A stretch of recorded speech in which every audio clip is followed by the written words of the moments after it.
오늘의 국민사연 시작하겠습니다. 안녕하세요. 저는 서울에 살고 있는 20대의 여자입니다. 얼마 전에 대학을 졸업했고 힘들게 취업에 성공해서 지금은 작은 회사에 다니고 있습니다. 아직 신입사원이라서 모르는 것도 많고 힘든 일도 많은데 얼마 전에 겪은 일 때문에 개인적으로도 스트레스를 많이 받았네요. 그 이야기를 한번 해보고 싶어서 사연을 보냈습니다.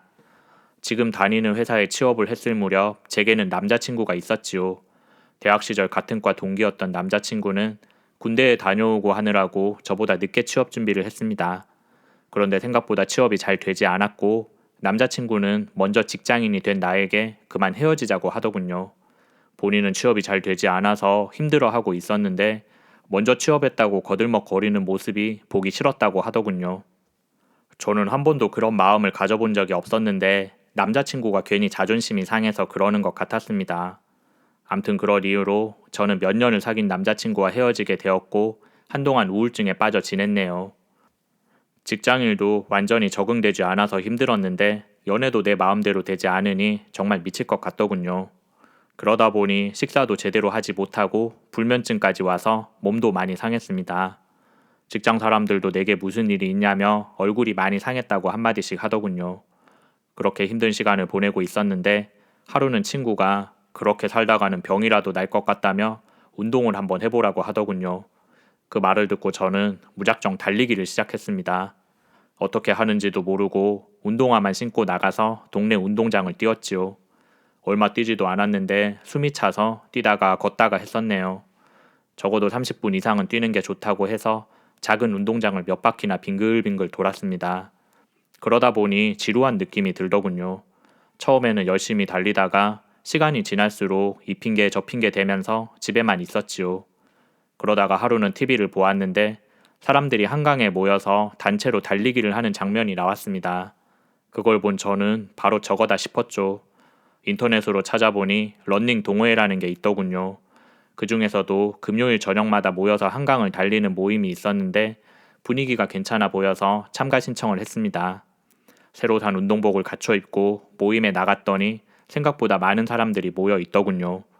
나이는 주로 20대가 많았고 남자 회원과 여자 회원이 골고루 섞여 있었습니다. 사람들을 보니 다들 외모도 멋있고 자신감에 가득 차 있더군요. 저는 속으로 이 모임에 가입하길 잘했다고 생각했습니다. 회원들 중에는 달리기를 오래 해와서 잘하는 사람들도 있었고 나처럼 시작한 지 얼마 안 된 초보들도 있었지요. 실력 차이가 나다 보니 각자의 페이스에 맞게 팀을 만들어줬습니다. 그리고 각 팀에는 리더를 맡고 있는 사람이 있었지요. 리더는 달리기의 선두에 서서 사람들을 이끌고 통제하는 역할을 했습니다. 우리 팀 리더는 잘생긴 의대생 오빠더군요. 나이는 나보다 한 살이 많다고 했습니다. 달리기를 하기에 앞서 우리는 서로 자기소개를 하고 리더에게 이것저것 설명을 들었지요. 달리기를 할 때 주의해야 될 점이라던가 모임의 규칙 같은 이야기였죠. 특히 강조하고 싶은 사항이 있는데 우리 모임에서는 연애 금지입니다. 예전에는 이런 규칙이 없었는데 그동안 문제가 너무 많이 생겨서 제가 규칙을 새로 만들었습니다. 지킬 수 있겠지요? 아무래도 젊은 남녀가 함께하는 자리다 보니 전체적인 분위기를 위해서 연애를 아예 금지하는 것 같았네요. 저는 어차피 연애하려고 온 것도 아니었고 달리기를 배우려고 온 거라서 아무 상관이 없었습니다. 암튼 그렇게 팀이 만들어졌고 저는 그 사람들과 함께 난생 처음 한강을 달렸네요. 확실히 혼자 운동장을 뛸 때랑은 다른 기분이 느껴지더군요.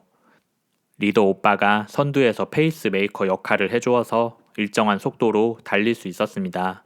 그리고 중간중간 달리기 자세도 봐주고 하더군요. 초보를 가르치는 게 쉬운 일이 아닌데 리더 오빠는 큰 소리 한번 내지 않고 친절하게 우리를 이끌어 주었습니다. 혼자 뛸 때는 3km도 겨우 달렸는데 그렇게 함께 뛰다 보니 나도 모르게 5km를 넘게 달렸더군요. 온몸에 땀이 흐르고 턱끝까지 숨이 차는데 그 기분이 나쁘지는 않았습니다. 오랜만에 몸이 가벼워진 기분이 들었네요. 유난히 사이가 좋았던 우리 팀은 얼마 후 단합대회도 했었지요. 말이 단합대회지 그냥 모여서 술 마시고 노는 자리였습니다. 그런데 술을 마시기 전에 리더 오빠가 또다시 강조를 하더군요. 알지? 우리 모임에서는 절대 연애 금지다. 술 먹고 실수하는 사람 생길까봐 미리 말해두는 거야.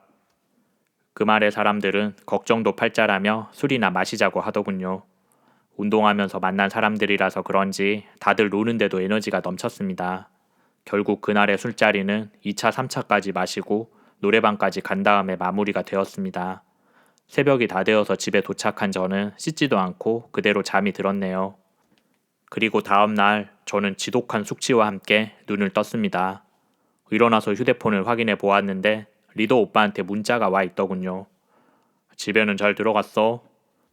아무래도 회원 모두에게 보낸 안부 문자 같았습니다. 그래서 저도 의례적으로 네, 잘 들어왔어요.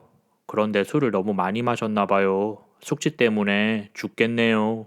라고 답장을 보냈지요. 그랬더니 리더 오빠가 바로 내 문자를 확인하고 답장을 보내주더군요. 그럼 속 풀어야지. 나와라. 내가 해장국 사줄게. 그 말에 저는 아무 생각 없이 오빠를 만나러 갔습니다. 화장도 하지 않았고 부시시한 머리에 추리닝 차림이었죠. 그런데 리더 오빠는 깔끔하게 차려입고 왔더군요.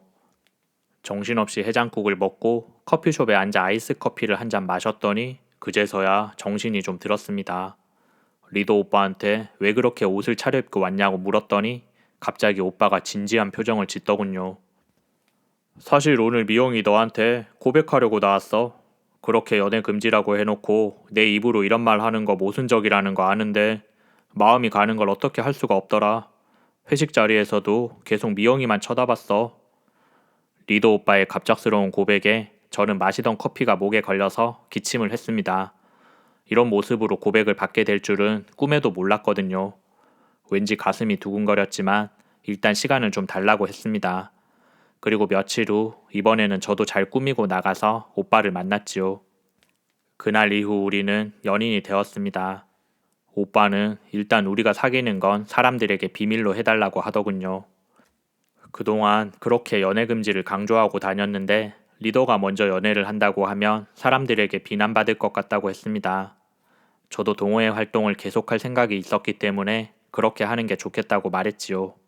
그래서 우리는 다른 사람이 볼까봐 만나는 장소와 시간을 철저하게 정해두고 연애를 했습니다. 오빠는 주로 수요일에 시간이 빈다고 하더군요. 의대 다니면서 해야 되는 공부가 많아져서 다른 날은 좀 힘들 것 같다고 했습니다. 금요일에는 달리기 동호회에 참석해야 되기 때문에 안 되고 수요일에 만나는 것도 힘들게 시간을 내서 보는 거라고 하더군요. 그래서 매주 수요일 저녁은 오빠를 만나는 날이 되었습니다. 어린 왕자를 기다리는 여우처럼 저는 수요일 저녁만 되면 가슴이 설레더군요. 자주 만나지는 못해도 오랜만에 하는 연애에 저는 기분이 많이 들떴습니다. 그렇게 우리는 한동안 비밀 연애를 지속했었지요. 달리기 모임에서는 서로 아는 척도 하지 않았습니다. 혹시라도 남들이 눈치챌까봐 오히려 무관심한 척을 했었네요. 덕분에 우리는 계속 비밀을 지키면서 만날 수 있었습니다. 그런데 하루는 모임에서 알게 된 소영이라는 동생이 고민 상담을 하고 싶다면서 연락을 하더군요. 이름이 저와 비슷해서 자매처럼 지내는 동생이었습니다. 약속 장소에 나가봤더니 소영이는 벌써 혼자 술을 많이 마셨더군요. 뭔가 고민이 많아 보였습니다. 그래서 제가 왜? 무슨 일인데? 라고 물었지요. 그러자 소영이가 한참을 망설이다가 언니, 사실은 제가요. 모임 규칙을 어기고 우리 팀 사람이랑 연애를 시작했어요. 그 말을 듣고 저는 괜히 찔려서 뜨끔한 마음이 들었네요. 하지만 아무것도 모르는 표정을 지으면서 연애하면 모임에서 나가야 되는 거 몰라? 어쩌자고 그랬어? 라며 걱정을 해주었네요. 제가 생각해도 제 행동이 너무 뻔뻔한 것 같았습니다. 소영이는 알아요. 그런데 나도 어쩔 수가 없었어요. 어쩌다 보니 그렇게 되었네요. 그런데 그게 중요한 게 아니라 남자친구가 아무래도 나 말고 다른 여자가 있는 것 같아요. 그것 때문에 속상해서 언니 불렀어요. 라고 말하더군요. 그 말에 저는 남자친구가 바람을 피운다고? 그나저나 그 자식이 누구야? 우식이야? 아니면 준호? 라고 물었습니다. 민준이 오빠요. 그 이름을 듣고 저는 제 귀를 의심했었지요. 민준이 오빠는 바로 리더 오빠, 그러니까 제 남자친구의 이름이었거든요. 저는 제가 잘못 들은 줄 알고 민준이 오빠? 그러니까 우리 팀 리더인 민준이 오빠 말하는 거야? 라고 물었습니다. 소영이는 맞다고 하면서 휴대폰에 있는 사진을 보여주더군요. 민준 오빠와 소영이가 얼굴을 맞대고 다정하게 찍은 사진이었습니다. 저는 이게 어떻게 된 일인가 싶어서 소영이에게 언제부터 둘이 만나기 시작했냐고 물었지요. 그러자 소영이가 우리 팀 회식했던 날 있잖아요. 그날 오빠가 나 바래다 준다 그러더니 갑자기 고백을 하더라고요. 라고 대답하더군요. 그 말을 듣고 저는 뒤통수를 한 대 맞은 기분이 들었습니다. 그러니까 민준 오빠는 소영이한테 고백을 하고 다음날 제게 또 고백을 한 거였지요. 저는 얼음물을 마시며 마음을 진정시켜야만 했습니다. 그런데 다른 여자가 있는 것 같다는 말은 뭐야? 그게요. 민준 오빠랑 저는 월요일에만 만나기로 했거든요. 그런데 하루는 내가 일이 있어서 월요일에 못 만나게 되었어요. 그래서 제가 화요일에 몰래 오빠네 집 앞으로 찾아갔는데 오빠가 집에서 다른 여자랑 같이 나오더라고요. 언니도 아는 사람이에요. 민주 언니랑 둘이 팔짱 끼고 나오는 걸 제가 똑똑히 봤어요. 소영이의 이야기를 듣고 저는 쌍욕이 나오려는 걸 간신히 참았네요. 그럼 월요일은 너고 화요일은 민주 언니였네. 그렇다면 목요일에 여자도 있겠구만. 그러자 소영이가 그게 무슨 말이냐고 묻더군요. 그래서 저는 무슨 말이긴 우리가 전부 속았다는 말이지. 내가 바로 수요일에 여자야. 라고 실토를 해버렸습니다. 그리고 소영이에게 자초지종을 모두 이야기해 주었지요. 조금 전까지 우울해하던 소영이는 내 말을 듣고 화가 머리끝까지 나서 그 자식을 가만 안 두겠다며 흥분을 하더군요. 모든 걸 알게 된 우리는 쇳불도 당김에 빼랬다고 민주 언니를 포함해서 우리 모임의 모든 여자 회원들에게 연락을 했습니다. 긴급 상황이라는 말에 한 명도 빠짐없이 그 자리에 모여들었더군요. 그래서 제가 이 자리에 사람들이 모인 이유를 설명해 주었지요. 아니나 다를까 우리 예상대로 목요일에 여자가 있었습니다. 그뿐만 아니라 토요일에 여자, 일요일에 여자도 있더군요. 모든 사실을 알게 된 우리는 너무 기가 막힌 상황에 어이가 없었습니다. 다들 화가 단단히 나서 복수를 해줘야겠다고 말을 하더군요. 그런데 그때 가만히 듣고만 있던 동갑내기 친구가 조심스럽게 말을 꺼내더군요. 사실 내가 본 게 있는데 말을 해도 될까 모르겠네. 다들 경식이 오빠 알지? 민준이 오빠랑 친한 사람 있잖아. 내가 그 오빠 휴대폰을 우연히 본 적이 있는데 남자들끼리 단톡방 만들어 놓고 이상한 사진을 돌려보는 것 같더라고. 그땐 그냥 좀 이상하다고만 생각했는데 그 사진이 아무래도 여기 있는 사람들 사진 같아. 그 말에 저는 당장 경식이 오빠를 부르라고 했고 잠시 후 그 사람이 도착했습니다. 우리를 본 경식이 오빠는 어리둥절한 표정을 짓더군요. 저는 다짜고짜 휴대폰을 뺏어 들고 친구가 말한 단톡방을 확인해 보았네요. 그 친구의 말대로 남자들끼리 대화를 나누는 방이 따로 있었고 거기에는 온갖 야시시한 사진이 올라와 있었는데 바로 민준이 오빠가 몰래 찍은 우리들 사진이었네요. 그걸 본 소영이는 충격을 받아서 눈물을 터뜨렸습니다. 경식이 오빠는 그거 전부 민준이가 주도해서 그런 거야. 우리는 그냥 민준이한테 맞춰주기만 한 거라고. 그러니까 나는 이번 일이랑 아무 상관없다. 라며 발뺌을 하더군요. 채팅방을 보니 그 인간도 사진을 보면서 온갖 성희롱을 다 해놓고 이제 와서 상관없다고 말을 하니 어이가 없었습니다. 그렇지만 일단 알겠다고 대답하고 대신 다른 사람들한테 오늘 일에 대해서는 절대 말하면 안 된다고 입단속을 시켰네요. 만약에 누구한테라도 말을 하면 당장 너부터 고소할 거라며 협박을 했었지요.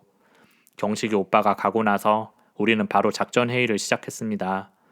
언니들 중에 법 공부를 많이 한 사람이 있었는데 일단 고소를 진행해도 처벌이 그렇게 크지는 않을 거야. 잘해야 명예훼손죄 정도? 게다가 사진을 보니 교묘하게 얼굴을 가리고 올렸더라고. 피해자를 특정하기가 어려워서 힘든 싸움이 될 거다. 그러니까 고소를 할 땐 하더라도 다른 방식으로 복수를 해주는 게 어떨까? 라고 하더군요. 그 말에 우리는 모두 동의를 했습니다.